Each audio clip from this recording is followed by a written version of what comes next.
আসসালামু আলাইকুম, কেমন আছেন সবাই? আল্লাহর অশেষ রহমতে আমিও ভালো আছি। আজকে শেয়ার করব ডাল না বেটে মুচমুচে পেঁয়াজুর সহজ রেসিপি এবং একবার তৈরি করে কিভাবে মাস জুড়ে খাওয়া যাবে সেটাও আজকে রেসিপিতে শেয়ার করতে যাচ্ছি। আশা করি আমার আজকের রেসিপিটি আপনাদের অনেক উপকারে আসবে। একটি লাইক দিয়ে সম্পূর্ণ ভিডিওটি দেখে নেবেন। এর জন্য এখানে আমি 1 কাপ মসুরের ডাল খুব ভালোভাবে ধুয়ে পরিষ্কার করে 2 ঘন্টা ভিজিয়ে রেখেছি। এরপর পানিটা ছেঁকে একটা স্টিনারে নিয়ে নিয়েছি এবং আমি হাত দিয়ে চাপ দিয়ে দেখিয়ে দিচ্ছি যে দেখতেই পাচ্ছেন কতটা নরম হয়ে গিয়েছে। এরপর হাতের সাহায্যে আমি বেশ কিছুক্ষণ এভাবেই মথে নিব। তো এটা সময় নিয়ে মধ্যে হবে, তাহলে দেখা যাবে মোটামুটি একটু নরম হবে। আর এর সাথে বার্নিংসটা ঠিক করার জন্য এখানে আমি কিছু ইনগ্রিডিয়েন্টস অ্যাড করব। যেমন প্রথমে আমি এখানে 2 টেবিল চামচ বেসন নিয়ে নিচ্ছি। এরপর 1 চা চামচ দিয়েছি ময়দা এবং 1.5 টেবিল চামচ দিয়েছি চালের গুঁড়া। চালের গুঁড়াটা দিলে পেঁয়াজুটা খুবই মচমচে হবে এবং 3-4 ঘন্টা যাবৎ কিন্তু এটা একদম মচমচেই থাকবে। আর ময়দাটা আর বেসনটা দিয়েছি বার্নিংসের জন্য।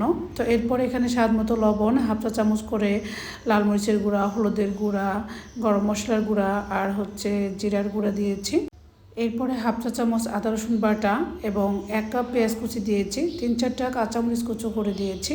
চাইলে এখানে ধনিয়া পাতা কুচিও দিতে পারেন। তো আমি এটা আমার বাচ্চারা পছন্দ করে না, এই জন্য দেইনি।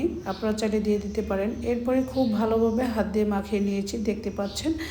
তো এই তো আমার পেঁয়াজের মিশ্রণটা একদম রেডি। এখন আমি এগুলো অল্প অল্প করে ছোট ছোট আকৃতিতে বানিয়ে নিচ্ছি। আপনারা চাইলে বড় ছোট আপনাদের পছন্দ মতো আকৃতিতে বানিয়ে নিতে পারেন। তো এগুলো আমি ফ্রোজেন করব, যার জন্য আমি একটি স্বর্ণ প্লেটে নিয়ে নিয়েছি।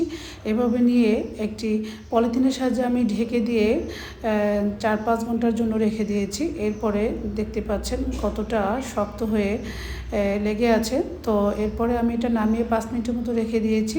এরপর আলতো হাতে চাপ দেওয়ার সাথে সাথে সবই তুলে এসেছে। এরপরে একটা বক্সে করে ডিপ ফ্রিজে রেখে দিলেই হবে এবং যখন এটা ভেজে নেবেন তখন নামিয়ে তেলটা গরম করে ছেড়ে দিলেই উল্টে পাল্টে ভেজে নিলে একদম মুচমুচে হবে।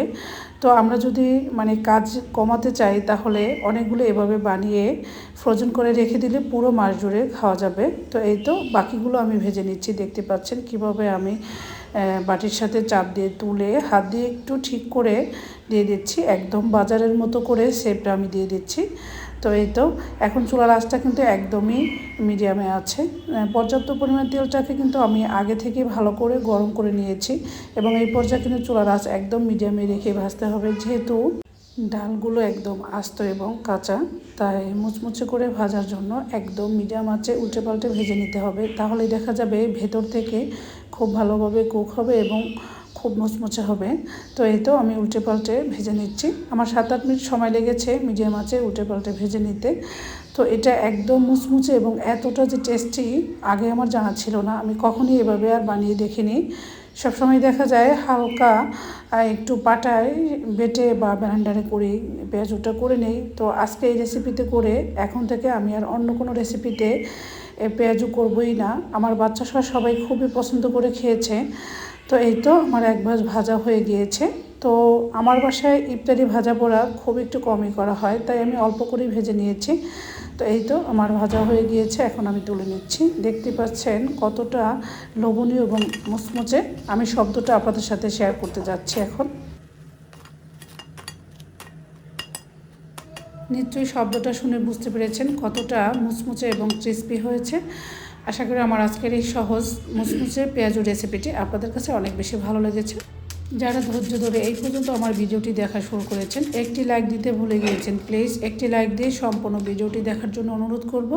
তাহলে আজকের মতো এখানেই বিদায় নিচ্ছি। সবাই ভালো থাকবেন। আল্লাহ হাফেজ।